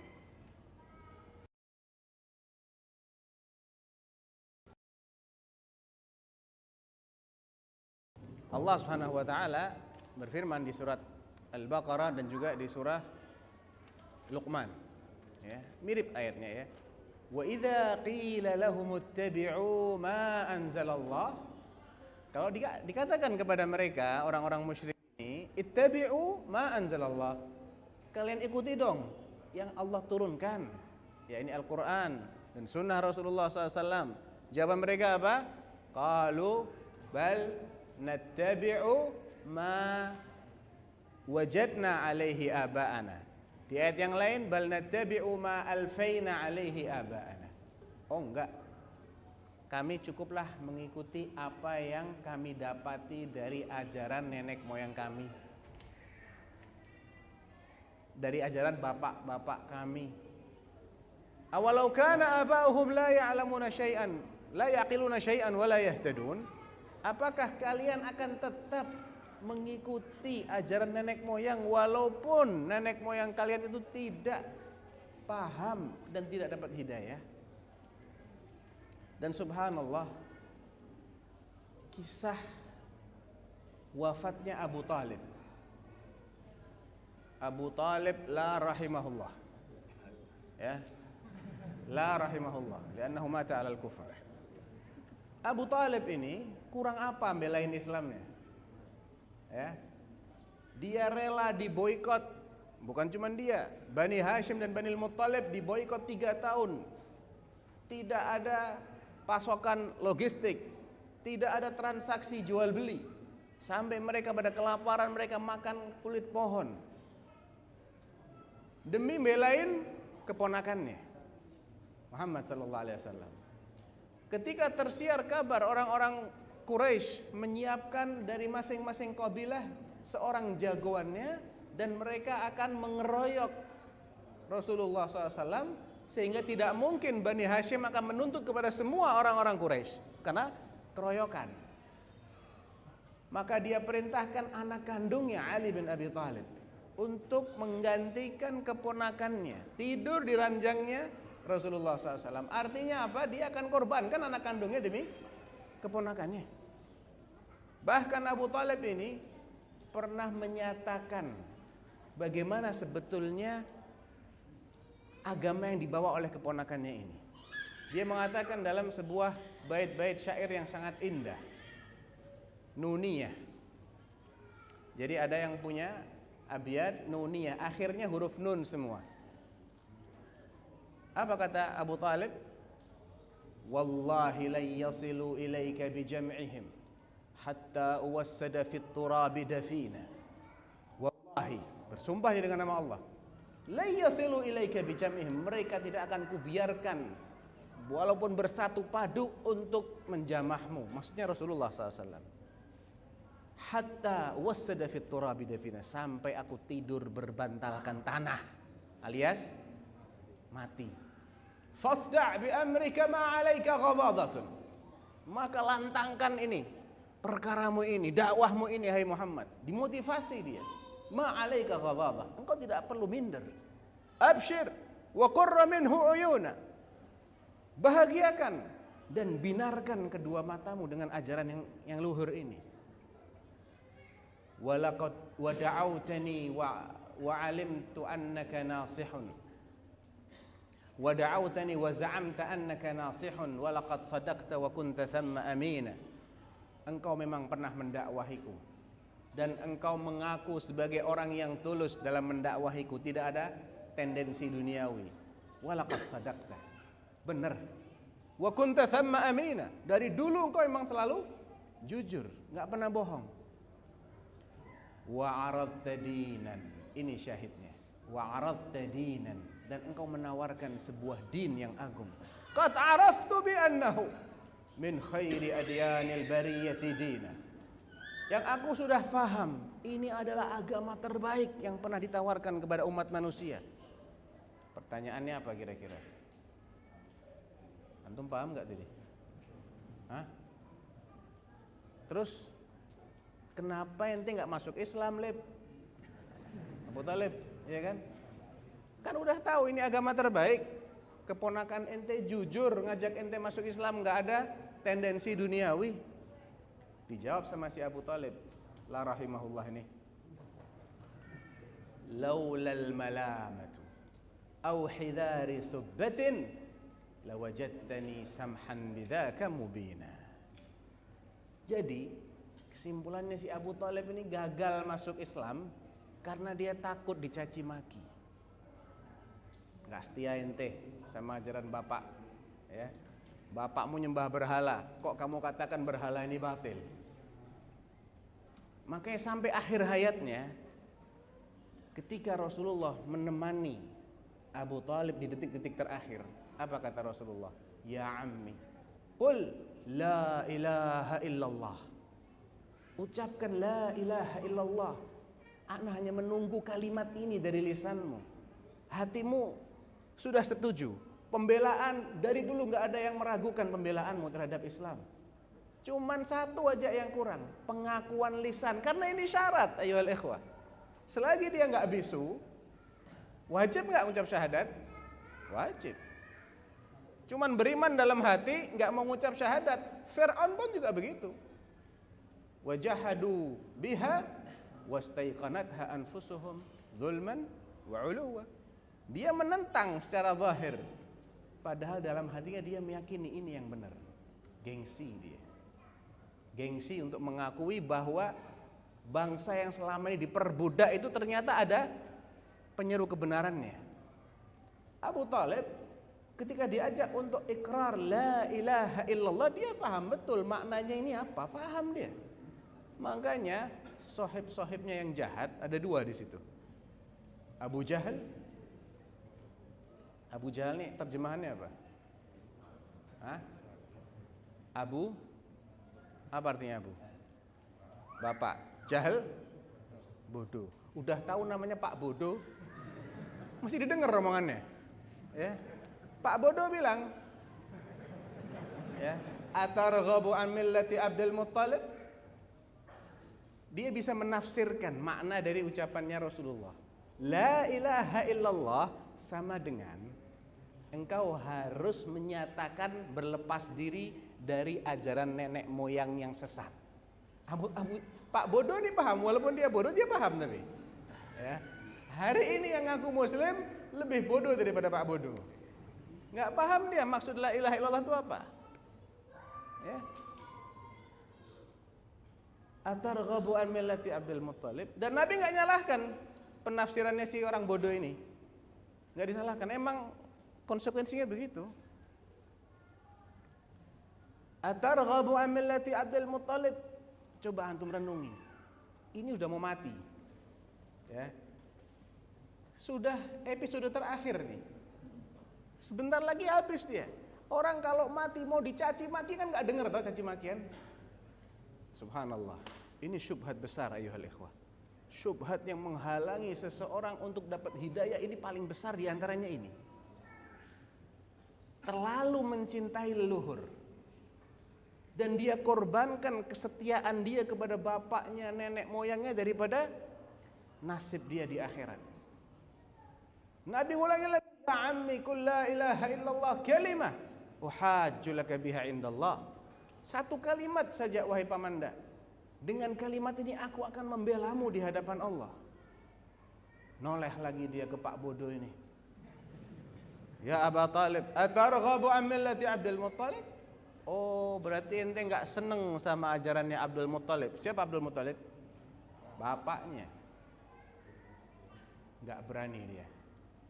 Enggak berani dia meninggalkan ajaran bapaknya. Akhirnya famata fa'aba ayyaqula la ilaha illallah. Dia tidak mau mengucapkan la ilaha illallah. Celaka dia. Jadi hati-hati ayyuhal ikhwah dengan syubhatnya Abu Talib. Ya, ini yang menghalangi Abu Talib dan menghalangi banyak orang seperti Abu Talib ini. Ya. Nah,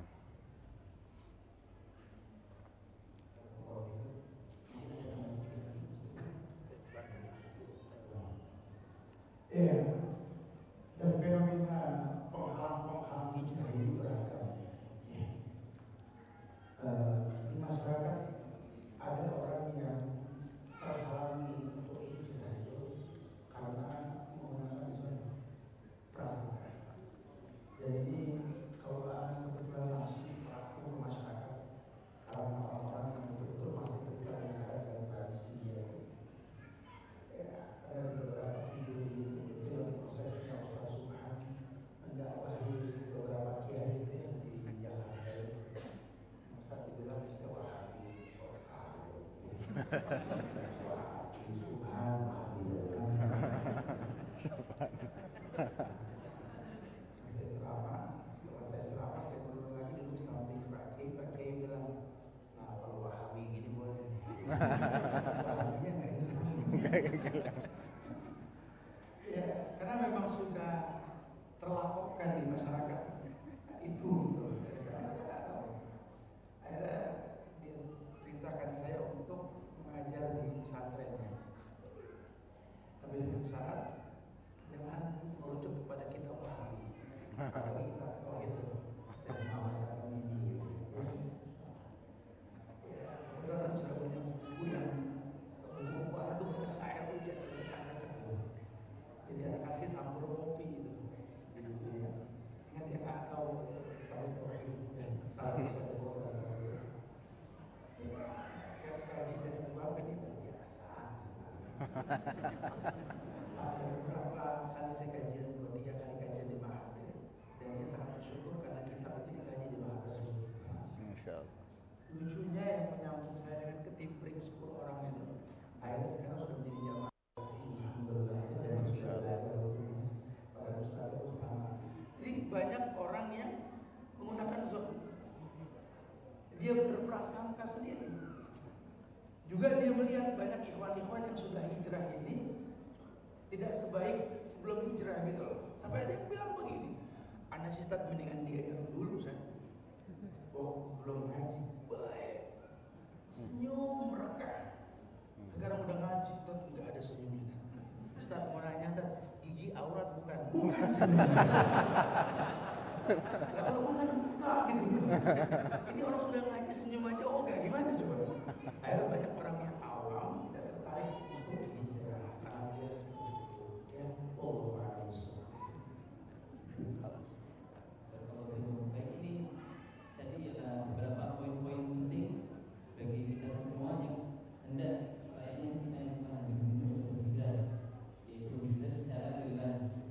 Maka kita berkesimpulan itu pertama kita harus mengetahui, memiliki ilmu dan juga kita memiliki tekad. Yang dimana selanjutnya, poin selanjutnya kita juga mensucikan hati kita. Dan banyak syukur kepada orang juga salah satunya.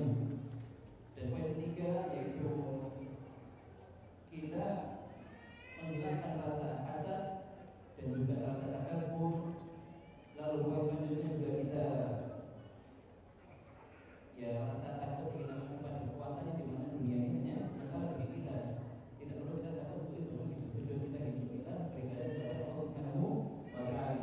Dan selanjutnya kita juga harus mengetahui porsi cinta kita kepada keluarga dan porsi cinta kita kepada Indonesia ini. Dan poin lainnya yaitu masih cinta kepada Allah, lebih cinta kepada negeri ini dengan aturan-aturan budaya negeri ini daripada Indonesia itu sendiri. Dan juga ada tentang permasalahan masih cinta kepada ajaran-ajaran yang luhur kita yang masih banyak dengan budaya-budaya yang dicampurkan kepada Islam. Contohnya di Jawa masih banyak yang dilakukan itu. Dan masih malas juga kita untuk meninggalkan kebiasaan-kebiasaan lama kita yang biasanya kita masih melakukan beberapa maksiat, kumpul dengan kawan-kawan kita yang tidak memberi manfaat kepada diri kita. Baik, mungkin itu saja bisa kita sampaikan dan alhamdulillah kalau itu sudah disampaikan oleh Ustaz Mansur yang dan juga Ustaz Subhanallah Basir Hafizahullah Ta'ala. Selanjutnya ini ada beberapa soal mencoba untuk menjawab krisis. Ini ada soal dari Ahwat ini. Untuk Ustaz Subhanallah. Assalamualaikum Ustaz, bagaimana cara mendampingi pasangan dalam hijrah sedangkan kita masih merasakan sakit hati dan kecewa atas perbuatan pasangan kita ini? Mungkin gimana? Baik. Ya, pertama kita bersihkan niat kita dulu ya. Kita ini berumah tangga, tujuan utamanya aturan Allah dalam kehidupan rumah tangga.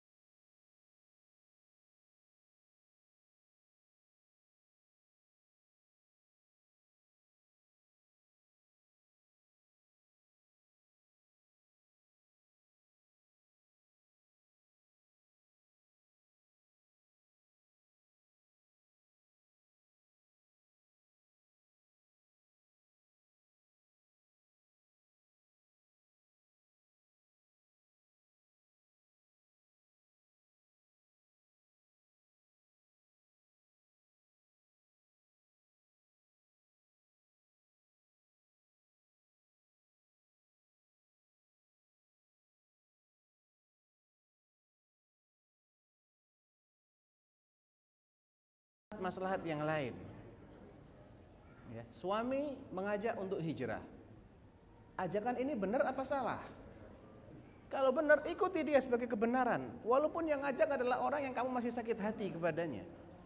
Kalau seseorang tidak mengabaikan ego seperti ini, dia masih perturutkan egonya seperti ini, ya dia tidak akan hijrah ya, jadi intinya memang kadangkala kita harus korban perasaan. Abu Thalib itu karena malas korban perasaan gak masuk Islam dia. Saya gak enak kalau dibilang gak setia sama ajarannya Abi. Lah ente mau mati, ngapain pula pasti mikir omongan orang setelah mati kan? Nah, jadi hati-hati dengan perasaan ini. Nah, selanjutnya ini ada pertanyaan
secara bertahap mereka mulai merasakan kenikmatan. Bahkan saya bilang sama teman-teman, nikmati indahnya touring, nikmati kenikmatan ketika kita menuntut ilmu. Indahnya touring, nikmati kajian. Dan dengan kajian ini kita bawa ke touring, dari touring kita tanya ke kajian. Banyak ayat-ayat yang tersirat dan tersurat. Karena izin Allah sekarang mereka orang lagi hijrah. Karena di Solo sudah ada chapter Solo juga. Banyak mereka yang sekarang merasa nyaman, alhamdulillah. Mudah-mudahan setelah nanti Sofia juga bisa menjadi pengajar mungkin cuma MBI karena di Indonesia ini sudah ada 9.000 orang. Masya Allah. Kalau 7-9 nonton langsung semua, Masya Allah. Dan tiap orang itu punya anggota yang ratusan dengan jumlahnya. Parkirnya susah, Ustaz. Intinya kita melihat dakwah insya Allah ya. Jadi memang anak juga sampai kapanpun akan selalu hijrah dari kesalahan yang pernah. Jadi dengan belajar kita akan menambah ilmu dan kita akan meninggalkan keburukan dengan alasan dari bukan ikut-ikutan. Ya kalau kita tahu sama ilmu, jangan tanya sama bapak bodoh tadi atau paman Linglung. yang ujung-ujungnya mimpi gitu. Agama ini bukan mimpi, agama ini hujah atau dalil. Kul hatu burhan. Pertanyaan selanjutnya ini ada. Bismillah, Assalamualaikum Ustaz. Izin bertanya, bagaimana kiat-kiat menasihati orang tua atau keluarga yang masih fanatik terhadap budaya yang menyimpang dari syariat? Buat siapa nih? Taib. Ya pertama, kita harus tahu bahwa tugas kita ini hanya menyampaikan, mengingatkan. Hasil bukan tanggung jawab kita. Fadzakir innama anta mudzakir. Lasta alaihim bimusaitir. Engkau tidak punya kekuasaan kepada mereka. Innaka la tahdi man ahbabta, walakinnallaha yahdi man yasha. Itu dulu. Jadi kalau belum didengar nasihatnya nggak usah sedih. Jangan pesimis, jangan putus asa, jangan murung, jangan stres. Nabi aja nasihatin pamannya sampai akhir hayat nggak didengar sama pamannya. Ya. Fala'allaka bakhi'un nafsaka ala atharihim illam yu'minu bihadzal hadithi asafa. Allah menceritakan kesedihan Rasulullah sebagai peringatan. Kau ini hampir saja bunuh diri saking sedihnya mereka tidak mengikuti ajakanmu. Yang kedua, tadi pertanyaan bagaimana cara mengingatkan. Lihat posisi antum di mata orang tua. Percantik dulu posisi antum di mata orang tua. Ketika antum di mata orang tua ini, tadi orang tua ya tadi ya. Iya, orang tua. Orang tua. Dan keluarga. Oke, berarti percantik posisi antum di mata orang tua dan keluarga dengan bersikap baik dulu. Ya, supaya apa? Supaya mereka ini lebih terdorong untuk mendengar nasihat. Apalagi kalau anak ngasih tahu orang tua, emang lebih susah. Karena orang tua ini merasa sudah berjasa sama anaknya. Dan ini yang kadang-kadang menjadi penghalang. Kamu ini kan dari dulu saya yang ngurusin. Kamu anak ingusan. Dulu kerjaannya ngompol, ya, ngiler. Yang nyebokin kamu bapak. Sekarang mau ngajarin bapakmu. Jadi ada bekal-bekal benih-benih takabur itu ada karena dia merasa di atas. Firaun juga begitu. Dikasih tahu sama Musa, kan ini bapak asuhnya Musa. Makanya kata Allah di surat Al-Qasas itu apa? Wa fa'alta fa'lataka allati fa'alta wa anta minal kafirin. Qala alam nurabbika fina walidan wa labithta fina min umrika sinin wa fa'alta fa'lataka allati fa'alta wa kunta minal kafirin. Loh, kan dulu kami yang ngasuh kamu bertahun-tahun di istanaku. Dan engkau tinggal bertahun-tahun di sini. Ya, dia ngungkit-ngungkit. Orang kalau punya jasa itu nggak enaknya dia bakal ngungkit-ngungkit. Kemudian kau melakukan tingkahmu itu, kau bunuh orang Kopti, kaumku. kemudian kamu lari kabur. Wa kunta minal kafirin, dan engkau termasuk orang yang ingkar kepada jasa kebaikanku, bukan kafir kepada Allah, bukan. Kafirin ay bin ni'mah. Nah, Musa ngakuin, qala fa'altuha idzan wa ana minadh dhallin fa farartu minkum lamma khiftukum fa wahaba li rabbi hukman wa ja'alani minal mursalin. Memang kalau salah ngaku, jangan gengsi. Ya Pak, betul, Bapak memang sudah ngurusin saya dulu kerjaannya ngompol, saya dulu kerjaannya ngotorin rumah, betul Pak. Terima kasih Bapak telah membesarkan saya, mendidik saya. Ya, jangan sok udah mentang-mentang udah ngaji terus diingkari kebaikan bapaknya. Nggak mungkin omongan akan didengar sama si bapak. Kemudian ketika antum sudah berusaha untuk menunjukkan bakti antum di hadapan orang tua, coba ajak diskusi seperti Nabi Ibrahim mengajak diskusi bapaknya. Ajak berpikir. Ya abati lima ta'budu ma la yasma' wa la yubsir wa la yughni 'anka syai'a. Wahai abati, abati itu subhanallah panggilan paling lembut. Lebih daripada abi. Ada tambahan tak itu, dia ini seakan-akan bapak sekaligus ibunya. Ya abati. Dan dinisbatkan kepada dirinya. Bukan Pak, enggak. Wahai bapakku. Saya ngakuin kamu bapak saya. Biologis memang bapak saya. Walaupun kamu beda ideologi, kamu bapak saya. Jadi ada bahasa, ada uslub yang tidak gengsi untuk mengakui sang bapak sebagai bapaknya. 5. Kenapa? Ta'budu, engkau abdikan dirimu terhadap ma la yasma', yang enggak bisa mendengar, wala yubsir, enggak bisa melihat, wala yughni 'anka syai'a, dan enggak ada manfaatnya sama sekali buatmu. Ya abati, inni qad ja'ani minal ilmi ma lam ya'tik, fattabi'ni ahdika siratan sawiyya. Dia jelaskan sekarang, kenapa kok saya ngasih tahu? Karena saya tahu sesuatu yang kamu belum tahu. Aku memiliki ilmu yang kau belum memilikinya. Ikuti aku akan bimbing kamu kepada jalan yang lurus. Niat kita tulus. Jelaskan niat Anda kepada Bapak. Saya enggak minta duit, Pak. Saya enggak minta Bapak untuk macam-macam. Ikuti ajakan ini untuk kebaikan Bapak. Ya abati, inni akhafu ayyamassaka adzabun minar rahman fatakuna, ya abadi la ta'budis syaitan innasy syaitana kana lirrahmani 'asiyya. Wahai ayahku, jangan engkau terus-terusan mengabdikan dirimu kepada syaitan. Dijelaskan kepada siapa seseorang harus mengabdikan dirinya, kepada siapa seseorang itu harus taat, harus mengikuti. Dan kalau dia tidak taat kepada yang benar, sejatinya dia adalah menaati syaitan. Dan syaitan itu sangat membangkang kepada Allah Ar-Rahman. Kemudian ditutup nasihatnya dengan sangat indah sekali, tidak dengan memvonis, tidak dengan mengadili, masuk neraka kamu Pak. Ya abati inni akhaf, aku takut, ayyamassaka adzabun minar rahman, kalau salah engkau akan disentuh oleh siksanya Allah yang Maha Pengampun.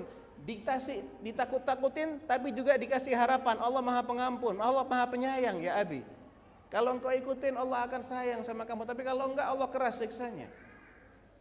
Tidak divonis kamu pasti masuk neraka. La, inni akhafu ayyamassaka adzabun minar rahman fatakuna lisyaitani waliyya, sehingga engkau menjadi teman setianya syaitan di neraka.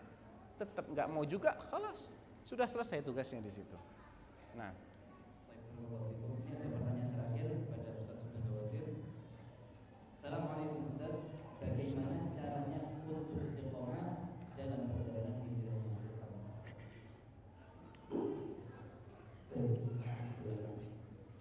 Istiqomah ini pertanyaan yang banyak ditanyakan sama orang.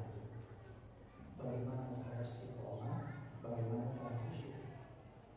Tapi ketika dibalik tanya, kadang-kadang dia bingung sendiri.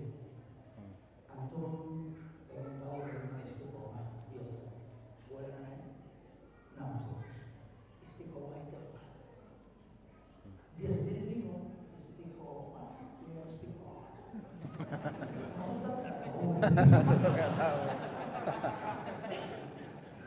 Temennya ngebelain dia, Anda tahu saat Istiqomah tuh merek masjid. Ada masjid. Anda juga pengen khusyuk kan, cuma tahu tak susah banget khusyuk. Tapi tahu khusyuk apa? Khusyuk hati. Ya khusyuk hati. Temennya bilang kata khusyuk tuh nyurung katanya. Khusyuk tuh merem macam-macam. Jadi banyak di kita ini yang menginginkan sesuatu yang dia nggak paham. Sebenarnya kalau istiqomah itu kan dalam bahasa Arab kan asyadaqah ini, di mana dia meminta kemantapan hati dari Allah. Makanya bagaimana mau ngomong istiqomah kalau nggak musyaratun dari awal? Dia nggak belajar usul salasa, nggak bakal istiqomah. Seperti antum meminta sesuatu ke Allah, sementara cara minta antum nggak seperti yang Allah syaratkan. Walillahil asmaul husna fad'uhu biha. Allah punya nama yang sempurna, minta dengan nama tersebut. Antum nggak pernah tahu nama Allah, tapi antum minta merasa dijawab atau merasa tidak dijawab. Ajib kan? Ini bahaya sekali. Sama dengan orang istiqomah, anak sih istiqomah alhamdulillah. Tapi dia lupa bahwa dia istiqomah ini menurut dia, bukan menurut Allah, bukan menurut Rasul. Makanya yang paling baik ketika dia beristiqomah, dia harus tahu bahwa istiqomah itu buah yang dipetik dari iman, dari adab dan akhlak dan ilmu yang dia cari. Istiqomah akan timbul dengan sendiri. Dia bisa mantap dengan sesuatu yang rutin dia lakukan karena dia tahu dia berhajat dengan apa yang dia ikuti. Dia tahu sekali ini ayat, dia tahu sekali ini hadis Rasul, dia tahu sekali para sahabat melakukan, sehingga akhirnya dia mengerti hidup ini bukan masalah kaya atau miskin, hidup ini bukan masalah gagal atau sukses, sakit atau sembuh, bukan. Bagaimana menjadi hamba yang bersyukur dan bersabar.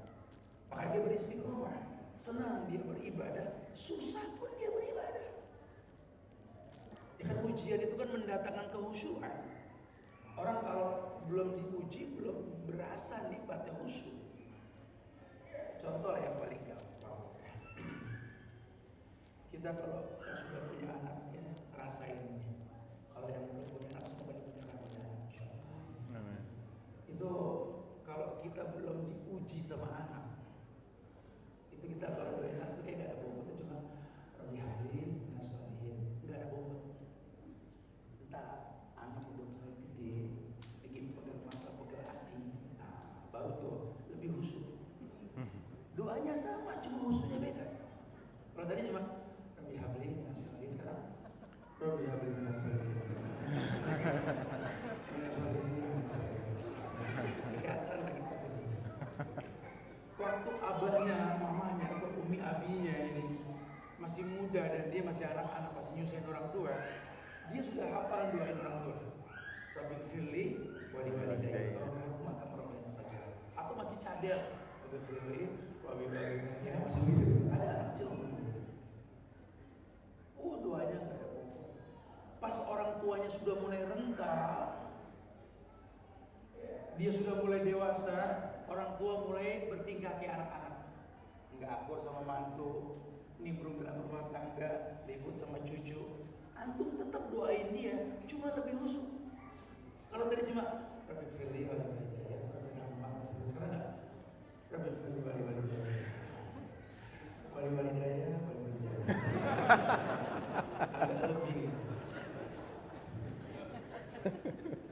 Makanya innallaha idza ahabba qauman ibtalah. Cara Allah mendatangkan cinta itu dengan diuji manusia. Ketika dia tahu la yukallifu nafsan illa wus'aha, dia akan berhusnuzan. Tidak ada ujian yang